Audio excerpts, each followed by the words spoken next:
This is one of 5 entrances into the new Maumelle High School. I mean, let's check the temperature inside this catfish pond here using this handheld. Just because these technicians work in the heat, that doesn't mean they don't get hot.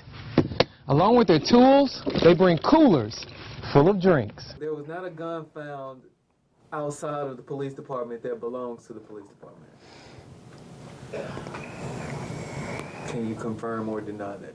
And if you give him some money, he'll not only take it, but he'll run with it. Also told there could possibly be some families because the game warden and the sheriff were going to rescue some families. This is an example of botanical potpourri. Some may call it herbal incense. It would cost me about $51.20 to fill up. But check this out. If I were to use my Walmart gift card. Whoa! Whoa! Look at her. She just said, go off so I can enjoy this. Some of the players that testified were influenced by the coach because they want to play next season.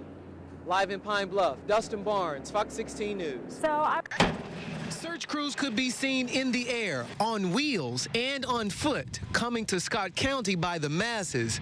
They hope to rescue, but they understand they may just be recovering bodies. This is a widespread event, so all law enforcement agencies that are here are doing an outstanding job, and we're going to stay here for as long as it takes. Sebastian County Sheriff Bill Hollenbeck says the Scott County Sheriff Cody Carpenter and a game and fish official went to rescue 2 women from a home. Hollenbeck said the men went into the house, but because of the fierce tides, it imploded. Crews found Sheriff Carpenter's body this morning, but they don't know where the game and fish officer and the 2 women they went to rescue are. Best sheriff that I've ever seen. Although the water has receded into the creeks, first responders say this is how rapidly it moved along roads and in houses. I've lived here over 70 years, and this is the worst it's ever been. Chief Albert Rogers braved the currents also and helped to rescue families. There's lots of people lost their houses, don't have no place to stay and stuff. Lots of houses here that's unlivable. Now, the Sebastian County Sheriff is serving as the spokesman for this operation. He says they're going to shut down the ground search efforts at 6 o'clock because they are expecting more rain in this area. My sister named Latenji Long. She's the one that got shot in there. Tense moments outside Central Maloney as family members of Latenji Long learn a co-worker shot and killed her here at work.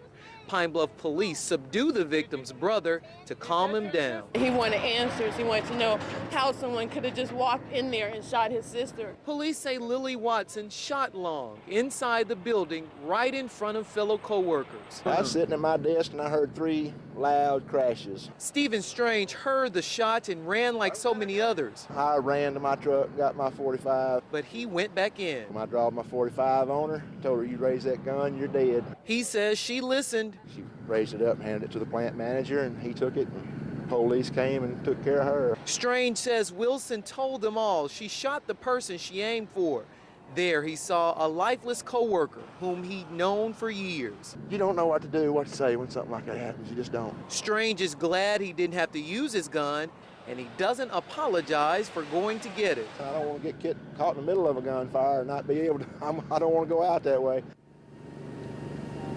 And Strange says he has a concealed weapons permit for situations like this. Now, a spokesman for Central Maloney says that the victim and the shooter have been working here for years, called them lifelong employees, and it says nobody would have predicted this from happening between these 2. It's the daily stroll down the street. You scared? Bud Stubblefield takes his granddaughter Victoria around the neighborhood as she looks around with her bag of chips. She liked the scenery, plus she's real friendly. She likes to play with everybody. And while Victoria tends to warm up to everyone, it's some things along the way her grandpa tries to keep away from her by slapping, spatting, and swatting them away. Mosquitoes. She'll get bit a lot and bump up, and I'll get bit.